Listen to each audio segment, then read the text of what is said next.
Programang ito ay rated SPG. Striktong patnubay at gabay ng magulang ang kailangan. Maaaring may masiselang tema, lengguwahe, karahasan, sexual, horror o droga na hindi angkop sa mga bata. Simula na ng paniningil ni Giselle kay Morgana sa mga kasalanan niya. Ano ang gagawin ni Giselle kay Morgana? Magandang araw at eto na nga tayo sa ating pinakaabangang tagpo sa Abot Kamay na Pangarap. Welcome to my channel. Please don't forget to like, comment and click the bell button para lagi kayong updated sa aking mga videos. Dahil sa galit ni Lynette kay Morgana, hindi na ito nakapagpigil pa sa kanyang sarili. Sinugod niya si Morgana habang kasalukuyang nasa meeting ito.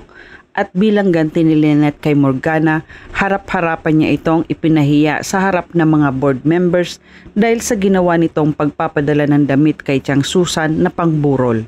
Nagulat ang lahat kaya natigil ang meeting sa pagpili nila sa magiging CEO. Nakakuha ng pagkakataon si Lynette na sabihin sa lahat kung anong klaseng pag-uugali meron si Morgana sa harap ng mga board members. Nagsabi si Lynette na wala siyang kwenta at wala siyang malasakit sa mga pasyenteng may sakit dahil buhay pa ang tao pero pinapatay niya na ito. Ano na lang ang sasabihin ng mga pasyente dito sa inyo na hindi nyo binibigyan ng pag-asang mabuhay ang tao? Nagtanong si Lynette sa lahat, eto ba ang gusto ninyong maging CEO?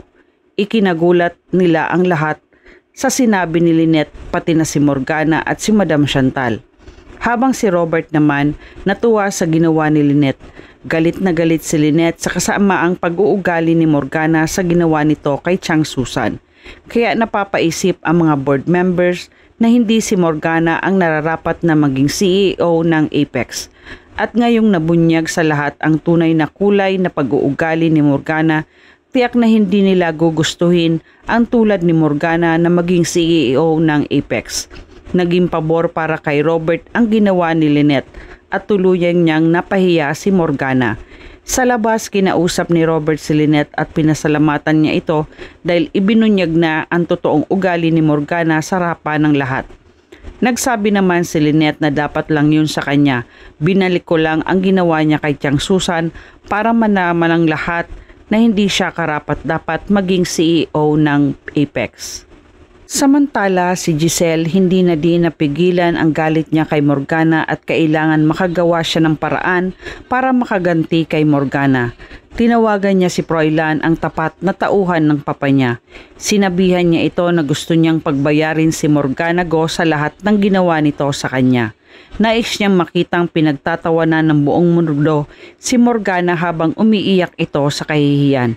At hindi makakapayag si Giselle na maging talunan siya dahil ipapatakim niya rin kay Morgana ang paghihiganti niya sa lahat ng ginawa nito sa kanya. Agad na sinunod ni Froilan ang gustong mangyari ni Giselle. Kaya nagpadala si Froilan ng isang regalo kay Morgana, isang libreng spa package at ito ang gagamitin nila kay Morgana. Palalabasin nila na regalo ito na galing sa isang board member nang sa ganon ay hindi malaman ni Morgana na galing ito kay Giselle. Samantala si Morgana natanggap niya na ang regalo at tuwang-tuwa ito dahil sakto daw at gusto niyang mag-relax muna pagkatapos ng mga nangyari. Kaya agad na umalis si Morgana. Ang hindi alam ni Morgana ay isa itong pain sa kanya ni Giselle. Habang naglalakad si Morgana, tumawag si Madam Chantal sa kanya at nagtanong ito kung nasaan siya. Sumagot si Morgana na aalis muna daw siya at kailangan niya lang magpaspa. Sinabihan naman ni Madam Chantal si Morgana na sa halip na magspa ka, dapat sinisimulan mo ng ligawan ang mga shareholders natin dahil baka hindi ikaw ang piliin nila na maging CEO dahil sa nangyari. Sumagot si Morgana na huwag kang mag-alala mama. Marami akong kakapi na board members at sa katunayan nga, niregaluhan nila ako ng luxurious spa package kaya kailangan ko munang mag-relax at magpapaspa para maganda ako sa paningin ng lahat pag ako na ang CEO ng Apex. Walang kamalay-malay si Morgana na ang lahat ng ito ay pakana ni Giselle upang makaganti sa kanya. Sa loob ng spa agad nagpalit ng robe si Morgana at inassist siya ng babae. Nagtanong ito kung anong scent ang gusto niyang gamitin. Pinili ni Morgana ang eucalyptus na amoy. Saka ito inamoy ni Morgana. Ang hindi alam ni Morgana ay may pampatulog ito, kaya tuluyan ang nakatulog si Morgana pagkatapos niyang amoyin ang eucalyptus. Samantala sa Apex, nabalitaan naman ni Zoe na nagpadala ng damit ng pangpatay ang tita Morgana niya kay Chang Susan, kaya nakasalubong niya ang kampo ni Chang Susan sa hallway at nagtanong ito kung kamusta na si Chang Susan at mukhang hindi pa ito namamatay. Paano mo masusuot yung damit na pinadala sa iyo ni tita Morgana, damit kung hanggang ngayon ay buhay ka pa?